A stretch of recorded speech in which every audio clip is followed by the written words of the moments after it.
Question आया है, as I am a pre medical student, अगर अभी से एमडी कैट की प्रिपरेशन स्टार्ट करूं तो शेड्यूल क्या हो। सबसे पहले एक इम्पॉर्टेंट बात आप समझ लो, एफएससी की तैयारी ही एमडी कैट की तैयारी है। अगर आप एफएससी में हो और प्रॉपर तरीके से कॉन्सेप्ट्स ले रहे हो, समझ रहे हो, तो आप एमडी कैट की ही प्रिपरेशन कर रहे हो। अब आपने करना क्या है, एफएससी में रहकर बायोलॉजी, फिज़िक्स, केमिस्ट्री के कॉन्सेप्ट स्ट्रॉन्ग कर लेने हैं। हर चैप्टर के साथ साथ उसके एमसीक्यू सॉल्व करने हैं ताकि जो कॉन्सेप्ट आपने लिया है वो आपके ब्रेन में रिटेन हो। इंग्लिश ग्रामर और वोकैबुलरी को एफएससी से ही अपना थोड़ा थोड़ा डेली प्रिपेयर करना स्टार्ट कर दो। और लॉजिकल रीजनिंग के लिए एक ऐप है जो कि स्क्रीन पर भी आपको मैं शो कर दूंगी। इस ऐप को गेम जैसे खेलते हैं ना, उस तरह हर रोज़ 15 to 20 मिनट्स इस ऐप को रोज़ दे देने हैं आपने। अब आ जाते हैं रूटीन पर।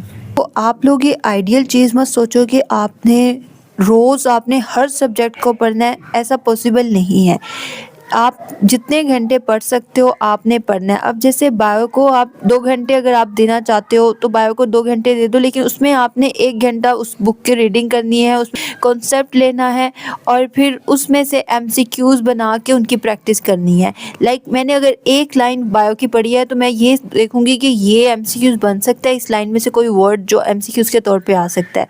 तो बायो आपने इस तरह डेली करनी है, स्किप नहीं करनी। फिर उसके बाद फिज़िक्स आते हैं। फिज़िक्स को अगर आपके पास टाइम है तो 1.5 घंटे दे दो, वरना 2 घंटे भी आप दे सकते हो।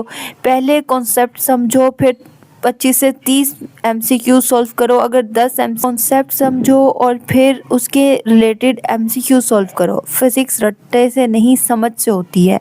आपने जो चीज़ पढ़ी है ना, उसकी आप कोशिश करो कि एमसीक्यू सॉल्व करो ताकि वो चीज़ आपको कभी ना भूले। और इसके अलावा केमिस्ट्री है। केमिस्ट्री में आप अगर 1 घंटा आपके पास टाइम बचता है या फिर 2 घंटे बचते हैं, आप उसके मुताबिक, तो ये डिपेंड करता है कि आपके पास कॉलेज से आकर कितना टाइम है। सबसे पहले में भी उस टॉपिक के कॉन्सेप्ट लेने के बाद एमसीक्यू सॉल्व ज़रूर करो।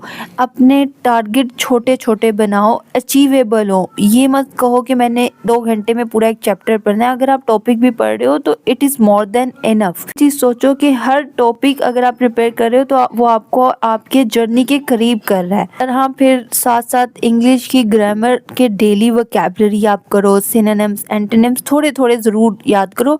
अब इसमें यह कि आपने अब जब आप सोने लगोगे ना, तो आपने देखना है कि आज आपने सोने से पहले अपने क्या क्या चीज़ें याद की हैं, आपने उसके ऊपर देखना है। डेली आपने कुछ ना कुछ ज़रूर याद करना है। एफएससी में आपके कॉन्सेप्ट स्ट्रॉन्ग हैं तो एमडी कैट की 70% तैयारी आपकी हो रही है।